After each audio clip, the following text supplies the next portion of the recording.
Меніңше алтын орданың мемлекеттік басқару жүйесін мұқият зерделеу қажет.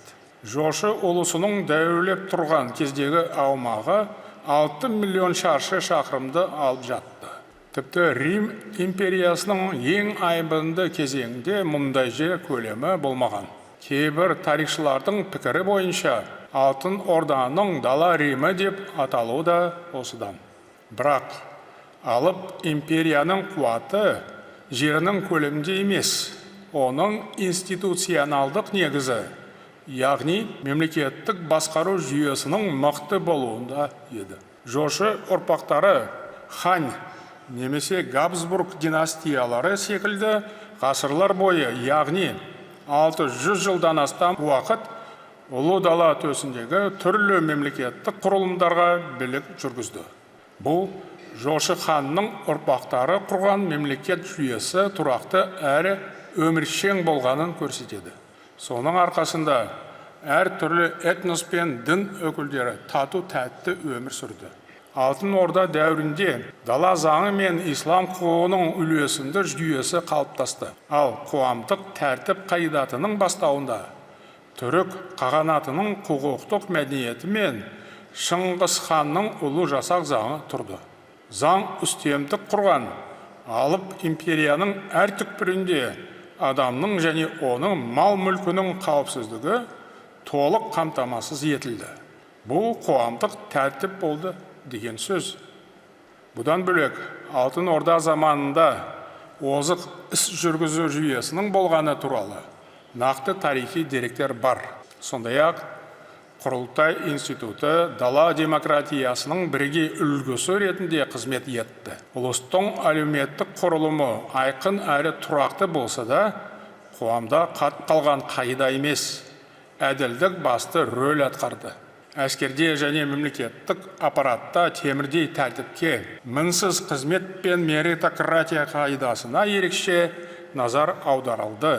Мұның бәрі алып державаны мекен еткен барлық этнос және түрлі топ өкілдеріне мол мүмкіндік берді.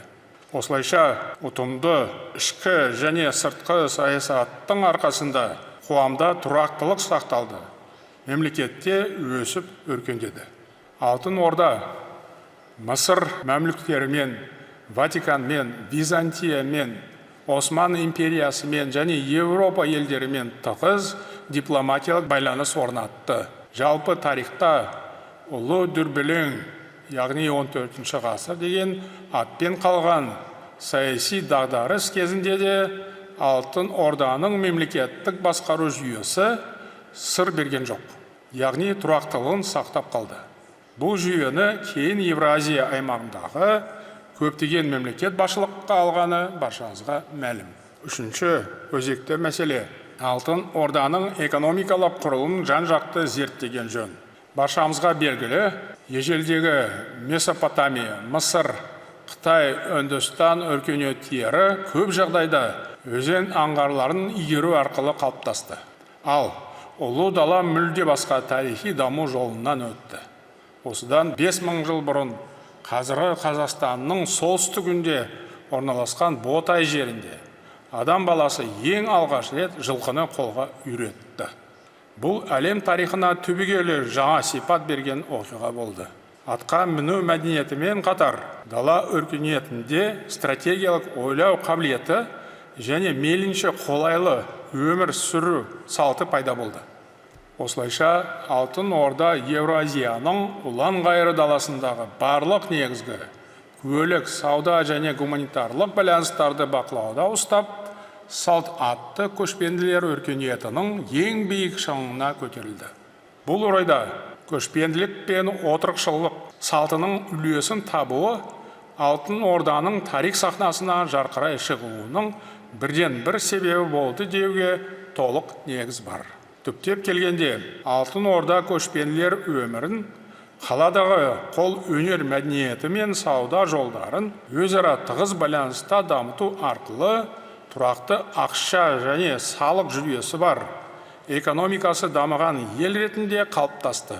Көптеген беделді ғалымдардың пікірінше, қазір алтын орданың ақша жүйесінде мән маңызы айрықша жаңалықтар ашылып жатыр.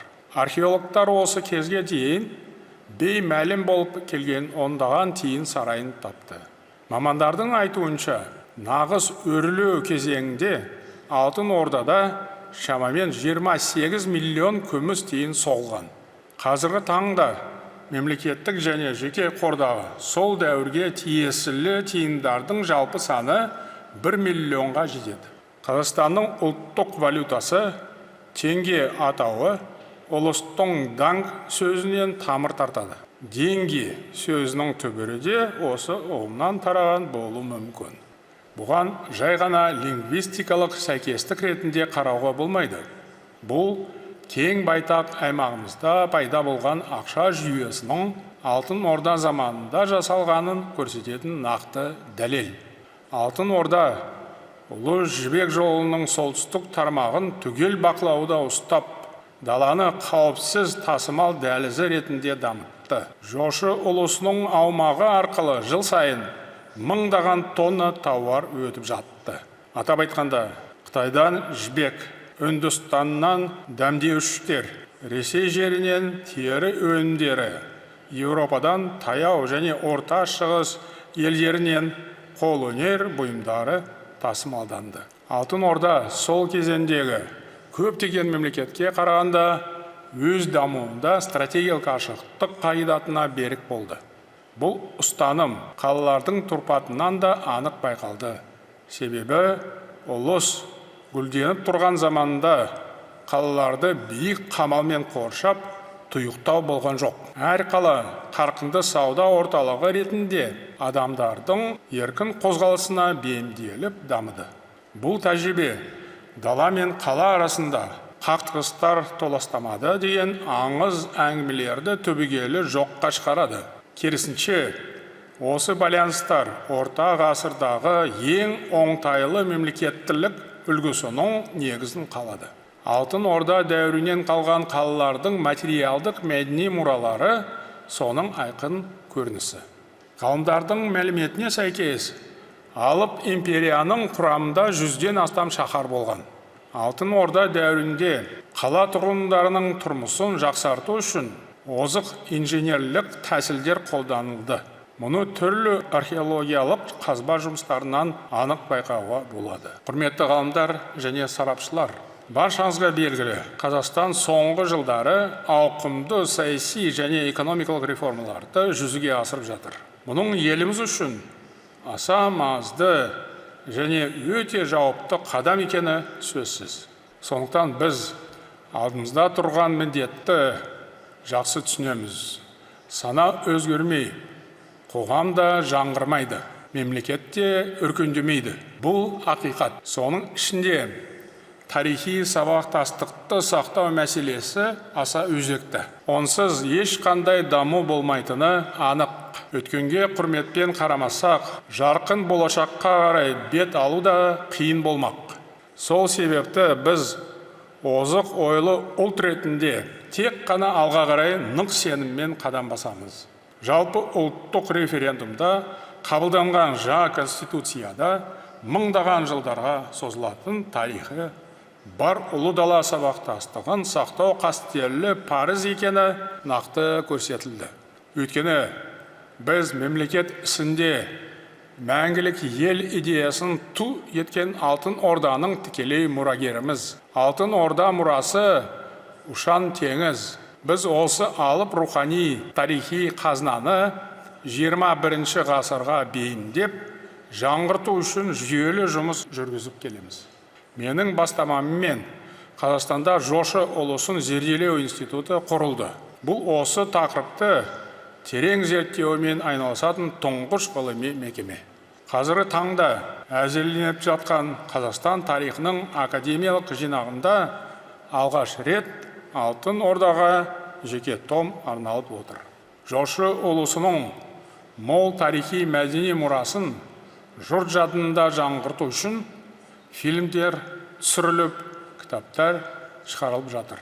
Сондай-ақ спектакльдер де қойылып, ескерткіштер орнатылып, көрмелер өткізілуде. Алайда Алтын Орданың мән маңызын терең зерделеп, оның тарихи рөлін жан-жақты насихаттау үшін мүлде жаңа яғни халықаралық ауқымдағы жұмыс істелуі қажет. Мен жақында Түркістанда өткен түркі мемлекеттері ұйымының саммитінде дала өркениетін дәріптеуге арналған арнайы орталық құруды ұсындым. Сонымен қатар, Алтын Орда мәселесін зерделеп жүрген шетел мамандарын жұмылдырып, баспа саласына қатысты іргелі бастамаларды қолға алу қажет. Креативті индустрия және медиа бағытындағы түрлі жобалар ең алдымен академиялық зерттеулерге арқа сүйеу керек. Жаһандану, жаппай цифрландыру және жасанды интеллект дәуірінде көшпенділік, яғни номадизм тұжырымдамасы туралы жаңаша көзқарас қалыптастыру өте маңызды. Бүгінде бұл ұғымның сипатын цифрлық көшпенділердің жасампаз рухы мен сарқылмас күш-қуатынан айқын көруге болады. Әділдік, ашықтық және мәдениеттер диалогы дала өркениетіне арқау болған құндылықтар.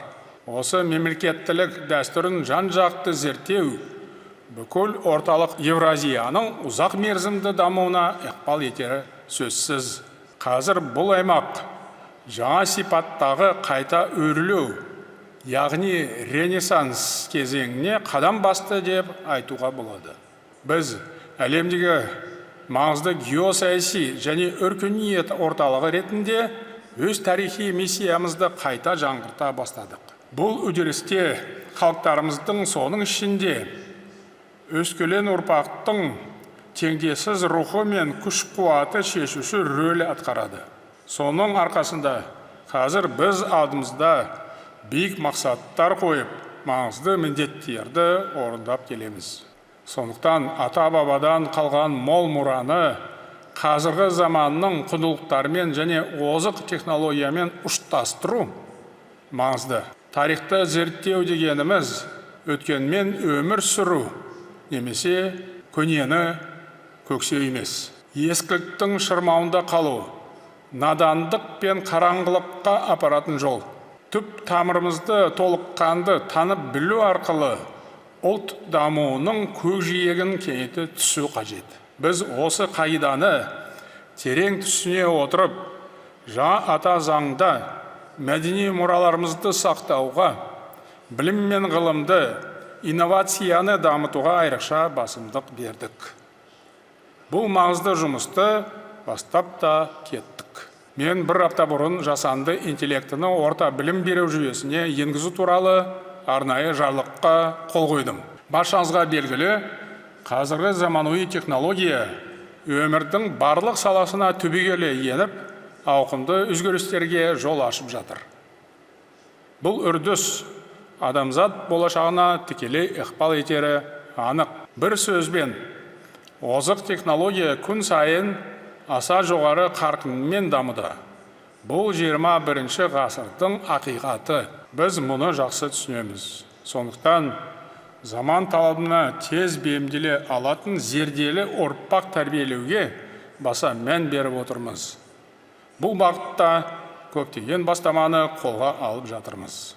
Жалпы тарихтан тартыс құралын жасауға болмайды. Тарих халықтардың арасын жалғайтын алтын көпір ретінде әділетті әрі қауіпсіз әлем құруға ықпал ету қажет. Сол үшін ортақ мүдде жолында күш біріктіріп, бірлесе әрекет етуіміз қажет. Бұл мәселеде ғылыми қауымдастық айрықша рөл атқаратыны анық.